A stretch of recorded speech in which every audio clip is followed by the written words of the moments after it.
Baru-baru ini warga Indonesia dihebohkan oleh kasus bunuh diri seorang mahasiswi, tepatnya pada 2 Desember 2021 di Mojokerto.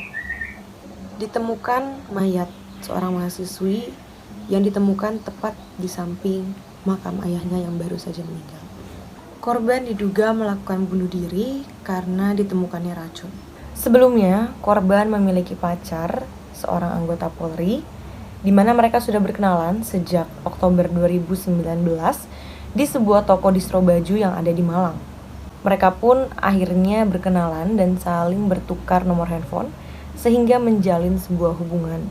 Ditemukan juga bukti bahwa korban selama berpacaran terhitung dari Oktober 2019 sampai Desember 2021, mereka kerap melakukan hubungan intim dan beberapa kali melakukan tindakan aborsi.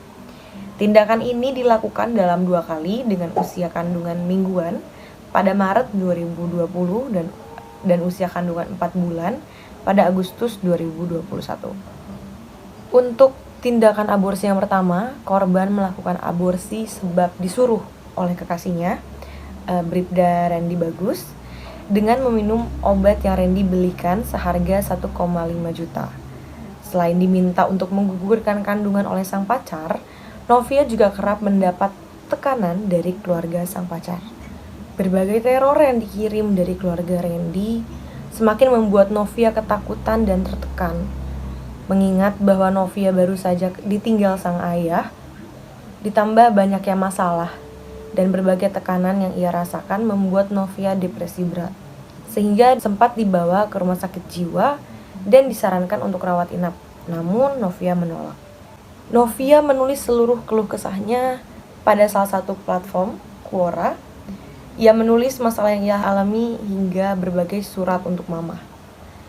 Kasus ini tentu diusut hingga akhirnya pelaku, Randy Bagus, mendapat sanksi pemberhentian tidak dengan hormat dan dikenakan pasal 348 KUHP dengan ancaman penjara selama 5 tahun. Dalam kasus ini, dapat pula kita kaji kaitannya dengan sila-sila Pancasila. Dari sila pertama yaitu ketuhanan yang Maha Esa, di mana korban dan pelaku menjalin hubungan dan kerap melakukan hubungan intim, padahal korban dan pelaku sama-sama memiliki agama yang dimana setiap agama melarang umatnya untuk melakukan hubungan intim sebelum menikah. Selanjutnya ada sila kedua yang berbunyi kemanusiaan yang adil dan beradab. Korban selama berpacaran dengan Bribda Randy Bagus sejak Oktober 2019 sampai Desember 2021 sudah melakukan tindakan aborsi sebanyak 2 kali pada Maret 2020 dan Agustus 2021. Sila ketiga yang berbunyi Persatuan Indonesia, di mana orang tua Randy Bagus yang terus-menerus menekan Novia dengan mengirimkan beberapa teror ini sangat mencerminkan tidak adanya rasa menghormati sesama dalam menyelesaikan suatu masalah.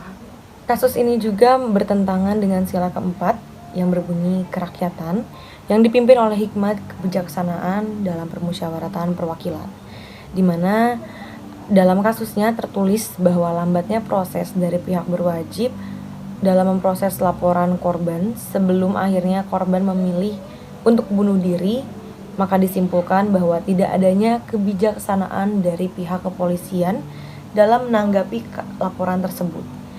Adapun dalam ayat Al-Quran yang membahas tentang amanah, yang artinya sesungguhnya Allah menyuruh kamu menyampaikan amanah kepada yang berhak menerimanya dan menyuruh kamu apabila menetapkan hukum di antara manusia supaya kamu menetapkan dengan adil. Sesungguhnya Allah memberi pelajaran yang sebaik-baiknya kepadamu.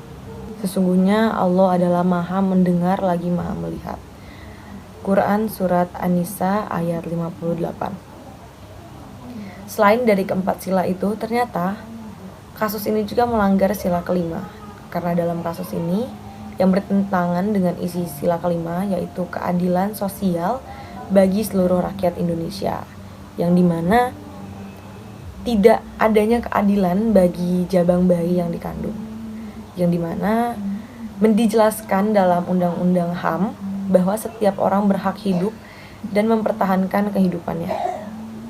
Yang dalam Quran surat Al-Maidah ayat 8 yang artinya, hai orang-orang yang beriman, hendaklah kamu jadi orang-orang yang selalu menegakkan kebenaran karena Allah, menjadi saksi dengan adil, dan janganlah sekali-kali kebencianmu terhadap suatu kaum membuatmu berlaku tidak adil. Sekian penjabaran kasus pelecehan seksual di Mojokerto. Saya Diba Fiska pamit undur diri.